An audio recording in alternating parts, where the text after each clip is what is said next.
Aujourd'hui, dans l'Instant Bible, nous allons parler d'un sujet très concret. Comment prendre soin de sa santé mentale au quotidien? On entend beaucoup parler de stress, de fatigue mentale, de charge émotionnelle, et parfois on a l'impression que ça nous échappe complètement. Alors pour explorer ce que dit la Bible à ce sujet, j'ai le plaisir de recevoir les pasteurs Jétro Camille et Pascal Rodet pour nous poser ensemble la question suivante: est-ce que certaines manières de vivre, certaines habitudes peuvent nous aider à aller mieux intérieurement? Nous allons alors regarder du côté des principes chrétiens, pas comme une liste de règles, mais peut-être comme des repères concrets pour mieux vivre. Restez bien avec nous, c'est tout de suite dans l'Instant Bible.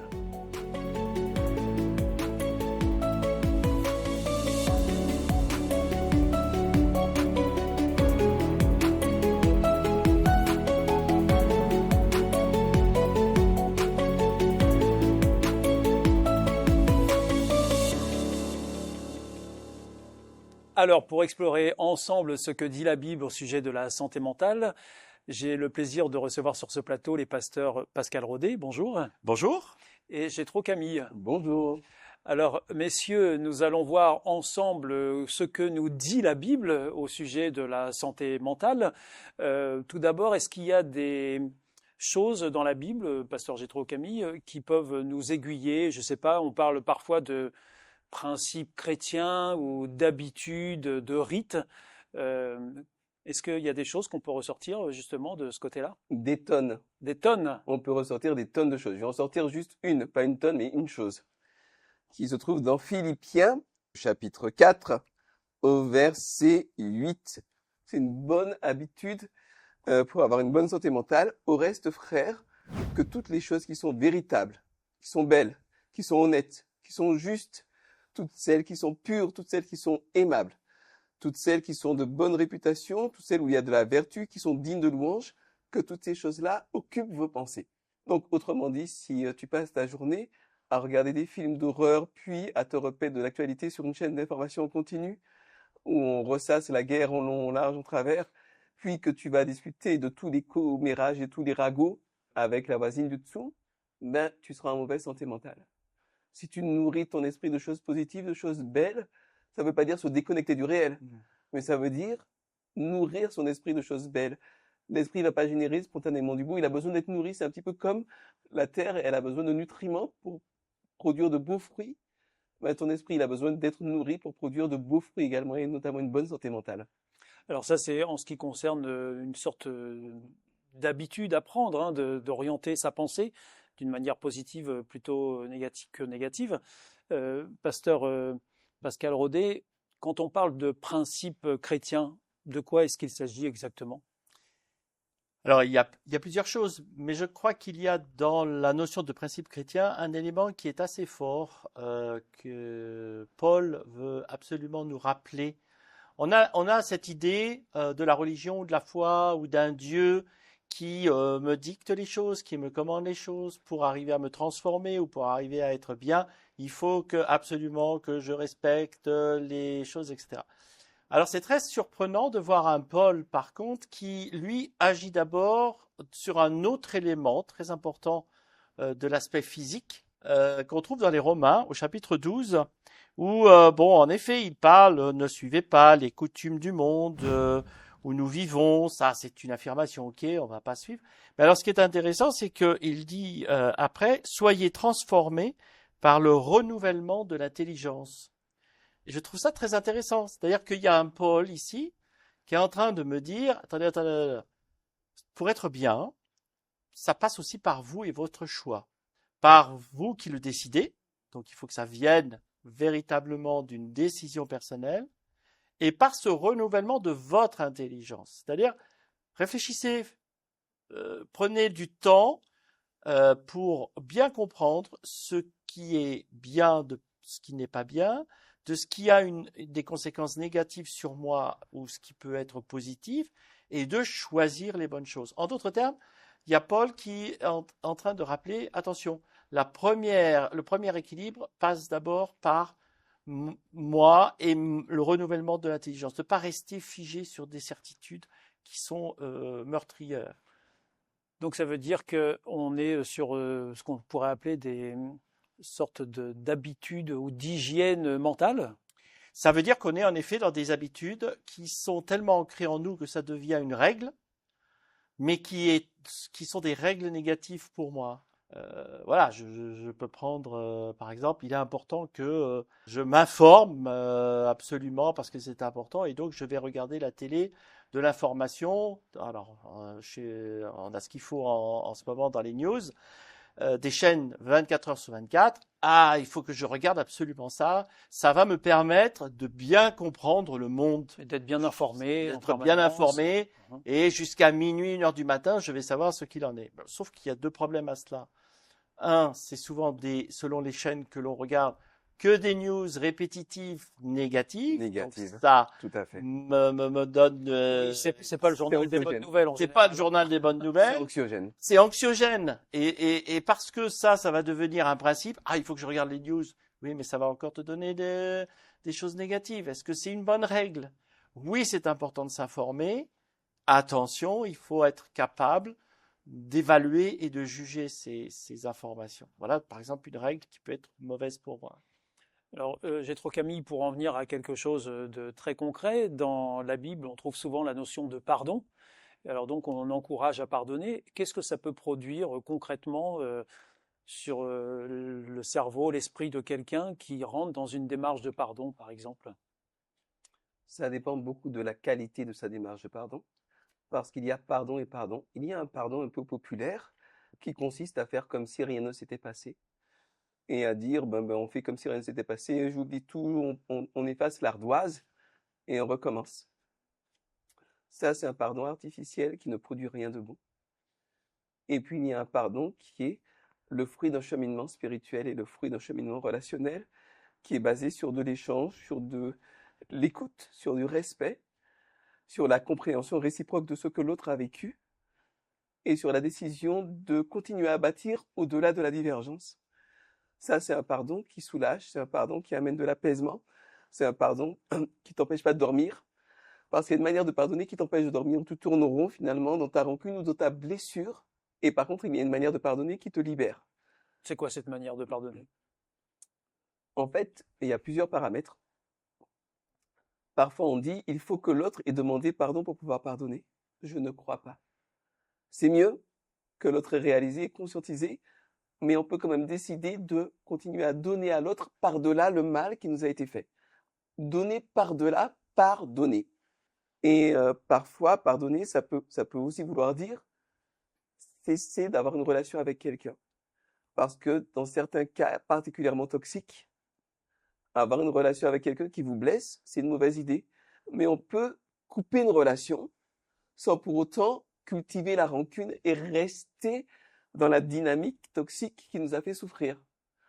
Donc, ça demande quelque part de prendre du temps, ça demande de la lenteur pour bien distinguer les sujets, bien discriminer ce qui relève du choix de l'autre, de mon choix et de ce qu'il convient de faire pour le futur. Quand on prend le temps de bien poser les choses, alors le pardon devient vraiment une bénédiction, une libération. Et aide justement à retrouver une santé mentale meilleure. Ah, mais c'est indispensable. Parce que si Stéphane, vous me faites quelque chose de mal, ce qui arrive de temps en temps, je trouve. Mais enfin bon, on va pas régler nos comptes devant la caméra. Si vous me faites quelque chose de mal et que vous n'en avez même pas conscience et que moi, de mon côté, je rumine ma colère et ma rancune pendant quelques années, vous n'en saurez jamais rien, vous dormirez comme un charme et moi, je serai rongé par l'amertume. Or, la santé mentale, en fait, de mon point de vue, il n'y a pas de santé mentale en tant que telle. Il y a la santé tout court, qui a une dimension physique, qui a une dimension mentale, mais c'est la santé tout court. Donc, quand votre santé va mal sur le plan mental, ça se répercute aussi au niveau physique. Donc, c'est important. Et vice-versa. Et vice-versa. Et vice-versa. Donc, c'est important je crois, de saisir tous les outils qui soient à notre disposition pour se libérer de ce qui nous nuit. Et le pardon est un outil absolument fantastique. Sauf quand on le considère comme une obligation morale. Quand on le considère comme une obligation morale, alors ça devient parfois pire. Qu'on se sent obligé de pardonner et qu'on n'y est pas prêt et qu'on n'a pas préparé les choses correctement. Il faut faire les choses tranquillement en temps et en heure.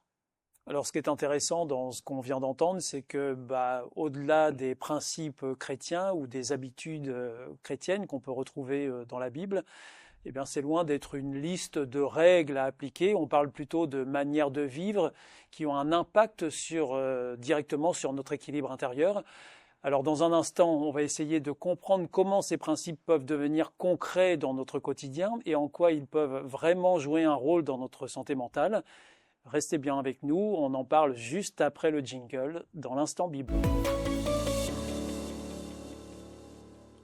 De retour dans l'Instant Bible avec Jétro, Camille et Pascal Rodet, nos deux invités pasteurs, pour évoquer avec nous ce que sont les principes chrétiens qui peuvent avoir un impact très concret sur notre manière de vivre et nous aider par conséquent à aller mieux. Alors concrètement, comment on passe d'une valeur comme le pardon ou la gratitude à quelque chose de vécu au quotidien, Pascal Rodet?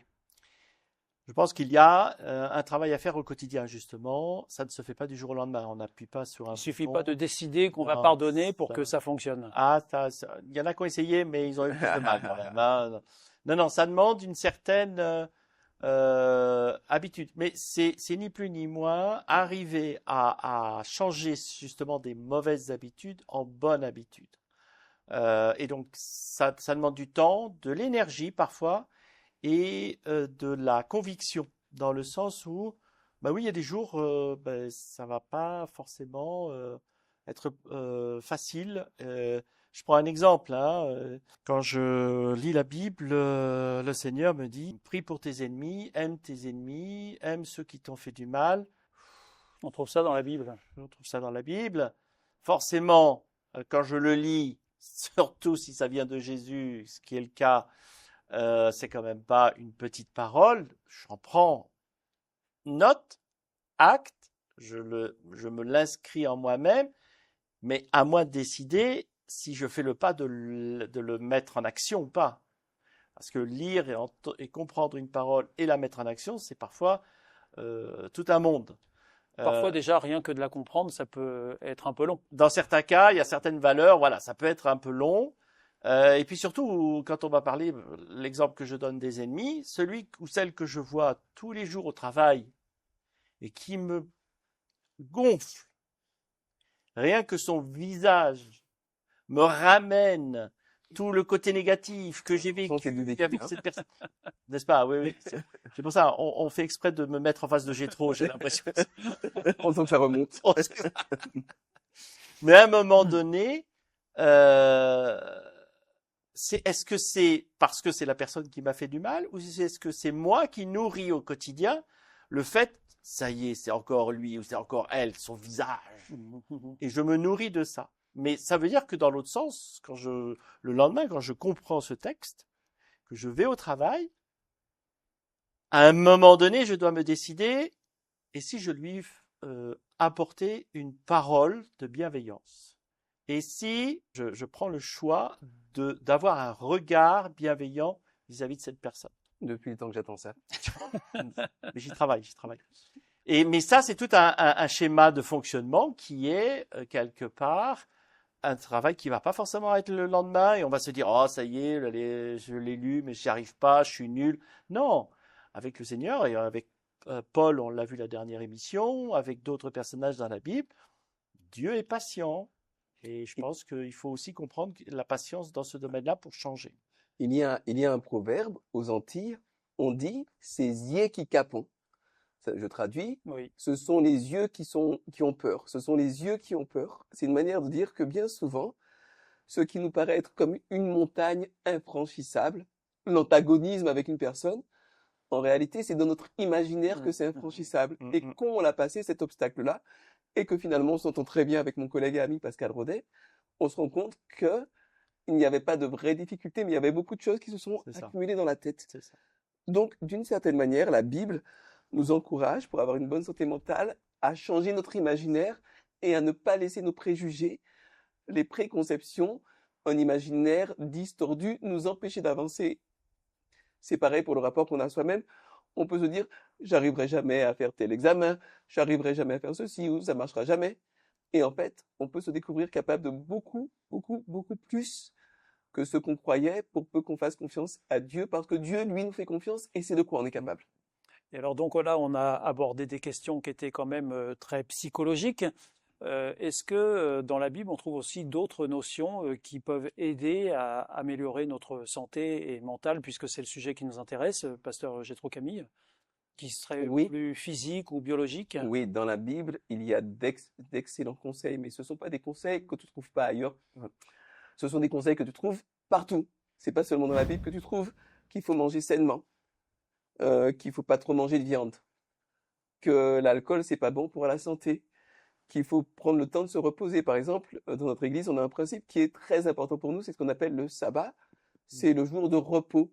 C'est un jour où on se repose, on fait autre chose, on se balade dans la nature, on chante des cantiques ensemble, on étudie la Bible, où on dort, mais c'est un jour de repos. Le repos, c'est fondamental. Il y a plein de conseils qui, Donc la Bible dit qu'il faut se reposer. absolument, absolument, la Bible n'est pas derrière toi avec un fusil à dos en te disant repose-toi, sinon je tire. C'est fortement conseillé, disons. Mais ce sont des principes de bon sens, ce sont des principes sanitaires dont il est parlé dans la Bible, avec même une ritualisation des jours de repos, des fêtes, des temps chômés, pour que l'esprit puisse se poser. Et puis également, il y a plein de conseils qui relèvent de l'attitude mentale vis-à-vis de la vie. Par exemple, je suis ici dans les Proverbes, et je lis que un cœur tranquille est la vie du corps, mais que l'envie est la carie des os.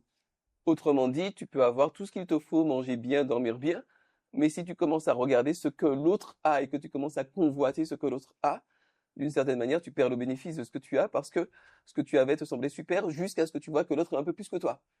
À partir d'une même réalité, tu peux être soit pleinement satisfait de ce que tu as, soit au contraire être pleinement insatisfait de ce que tu as. En fait, c'est dans ta tête et dans la présence de Dieu, tu apprends à te satisfaire de ce que tu as typiquement et à être reconnaissant tout simplement, sachant que la gratitude que vous mentionniez tout à l'heure, Stéphane, la gratitude est un excellent vecteur de santé mentale et physique. Alors, pour terminer, pasteur Pascal Rodet, est-ce qu'on peut considérer que la foi, justement, peut aider à atteindre cet équilibre en santé mentale? Alors, je crois profondément que la foi peut aider à trouver cet équilibre. Il y a parfois des moments où il y a besoin d'une aide extérieure, mais la foi, la parole de Dieu, la relation avec l'Esprit de Dieu, la relation avec Dieu, dans nos prières, dans nos supplications, combien de fois Dieu dit, mais faites savoir vos besoins, et il y a donc ce côté prier sans cesse. Il y a ce domaine où il y a véritablement un niveau de compréhension de la vie, des valeurs de la vie qui me permet de m'apaiser par rapport à ça. Il y a différentes choses qui sont ici de la relation à la fois avec Dieu et à la fois avec les uns les autres. Je reviens dans ma prière. Prier Dieu, c'est exprimer bien sûr nos soucis, mais n'oublions pas, c'est exprimer nos joies, c'est exprimer comment nous avons passé la journée, c'est exprimer notre lassitude. Et quand on parle à Dieu, mais il y a quelque chose en nous qui va être transformé parce que le fait d'en parler, ça permet aussi de clarifier les choses.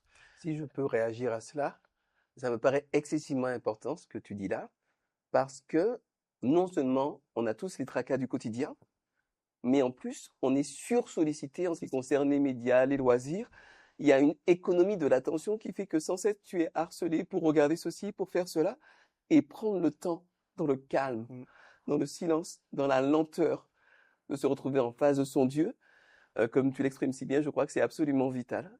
C'est la même chose que ce que parlait Jétro Camille dans le domaine du repos avec le sabbat. La prière, c'est une pause dans la vie trépidante que l'on peut avoir. Et la prière, dans cette pause, me permet de me voir avec Dieu là où j'en suis. Et je trouve ça, comme tu l'as très bien dit, cette importance de se calmer dans la vie trépidante d'aujourd'hui et de se voir tel que je suis, dans la situation où je suis. Voilà, eh bien, vous l'avez compris, un tas de pistes à explorer quand on ouvre une Bible. D'ailleurs, si vous-même vous souhaitez, eh bien, regarder ce qu'on y trouve dans cette Bible, nous avons le plaisir de vous offrir gratuitement une Bible sur simple demande de votre part, en la demandant aux coordonnées qui suivront. Nous étions en compagnie des pasteurs Jétro Camille et Pascal Rodet pour notre émission L'Instant Bible.